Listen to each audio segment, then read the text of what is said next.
আমি নীলফামারী থেকে আবু সেদপু আপনাদেরকে আমি জানিয়ে রাখি যে আসলে বেশ কিছুদিন ধরে জ্বালানি তেলের সংকট খুব প্রকট আকার ধারণ করেছে সারা দেশে নেয় নীলফামারী কিন্তু পিছিয়ে নেই। আমরা নীলফামারীর 39টি ফিলিং স্টেশন আমরা ঘুরে দেখেছি যে পরিমাণ তেল আসলে আসছে, প্রত্যাশা আছে যে প্রাপ্তি আসলে যেসব ক্রেতারা রয়েছেন তারা কিন্তু সেই পরিমাণ তারা তেল পাচ্ছেন না, এবং এই তেল না পাওয়ার ফলে কিন্তু আমরা দেখেছি বিভিন্ন জায়গায় বাকবিতণ্ডা থেকে শুরু করে সংঘর্ষের মতো ঘটনা ঘটেছে, এমনকি থানা পুলিশও পর্যন্ত সেখানে পৌঁছে পরিস্থিতি নিয়ন্ত্রণের মতো ঘটনা আমরা জানতে পেরেছি। তবে আমরা সকাল থেকে বিভিন্ন পাম্পে গিয়েছি, আমরা সংশ্লিষ্টদের সাথে কথা বলেছি, আমরা জানতে পেরেছি যে এই যে পেট্রোল অকটেন যে সংকট সেটি কিন্তু আসলে থাকার আসলে কথা না, কারণ পেট্রোল অকটেন কিন্তু বাংলাদেশেই আসলে রিফাইন করে সরবরাহ করা হয়। জনগণের চাপের কারণে বা যারা তেল কিনছেন তাদের আসলে চাপ সামলাতে না পেরে তারা ওই নিয়মকানুন একদম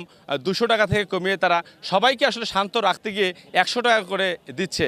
আমরা তখন কিন্তু অনেকের সাথে কথা বলেছি, আমরা জানার চেষ্টা করেছি যে আসলে যারা আসলে তেল নিচ্ছেন 100 টাকার করে তাদেরকে আসলে যে গন্তব্যে পৌঁছানোর কথা বা যে কাজে যাওয়ার কথা সেটি কি তাদের জীবন জীবিকার উপর কোনো প্রভাব ফেলছে কিনা বা তার পারিবারিক জীবনের উপর কোনো প্রভাব ফেলছে কিনা। তো সেই বিষয়টি কিন্তু তারা স্পষ্ট করেছেন, যে পরিমাণ তেল দেওয়া হচ্ছে সেটি যেমন তাদের প্রত্যাশার একদম বাহিরে, আর পাশাপাশি 200 টাকা তেল দেওয়ার বিধান থাকলেও অনেক তেল পাম্পে কিন্তু মোটরসাইকেল যারা সবসময় চলাফেরা করে, যাদের প্রতিনিয়ত কর্মব্যস্ততায় যারা কাটায়, তারা কিন্তু আসলে ওই তেলটুকু আসলে পাচ্ছেন না।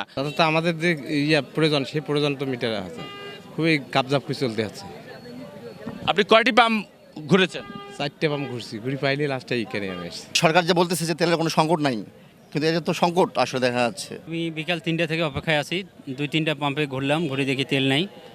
এখানে ফেসবুকে স্ট্যাটাসের মাধ্যমে জানলাম যে এই পাম্পে তেল দেওয়া হবে 8টা নাগাদ, কিন্তু এখনও তেলের গাড়ি আসে নাই। আমরা অপেক্ষায় আছি, দেখি কতখানি তেল পাওয়া যায়। যেহেতু আমার মোটরসাইকেল নিয়ে যাইতে হবে, এখন মোটরসাইকেল ছাড়া তো আমার চলতে পারবো না। এখন সকালবেলা তো আমার তেল লাগবেই, এখন তেল ছাড়া তো আমি কীভাবে যাব কর্মস্থল।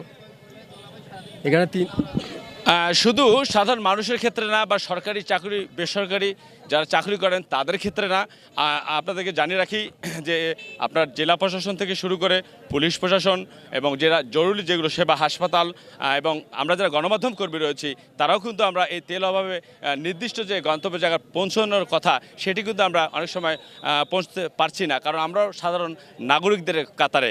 এবং আমি গতকালকে নীলফামারী জেলা প্রশাসনের বেশ কয়েকটি গাড়িতে আমি খোঁজ নিয়েছি, ওখানকার যে কয়েকটি গাড়ি আসলে প্রশাসনের কাজে এবং এই জেলার মানুষের উন্নয়নের কাজে ব্যবহৃত হয় সেই গাড়ির অধিকাংশই কিন্তু পেট্রোল অকটেন দিয়ে চলে, এবং যার ফলে কিন্তু অনেক গাড়ি কিন্তু বসে ছিল, এবং যেসব ডিজেল চালিত গাড়ি সেই আসলে 3-4টা গাড়ি দিয়ে তাদের কার্যক্রম তারা চালাচ্ছেন।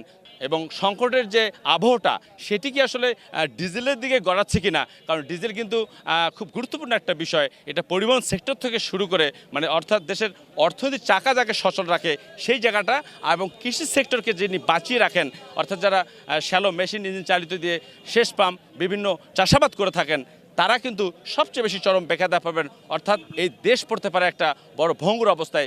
এই বিষয়টা কিন্তু আসলে সবারই মাথায় রাখা উচিত। এমনটি প্রত্যাশা কিন্তু আমাদের ঠিক গণমাধ্যম কর্মীদের না, যারা এখানে ভুক্তভোগী রয়েছেন তাদের সাথে আমরা সকাল থেকে যখন কথা বলছিলাম এবং আমরা যখন আসার পর থেকে তাদের সাথে যখন কথা বলছিলাম তাদের কাছ থেকে এই বার্তাগুলো আসছিল, তারা এগুলোই আসলে বলছিল। তো এই ছিল আমার কাছে নীলফামারী থেকে তেলের যে সর্বশেষ পরিস্থিতি তার খবর।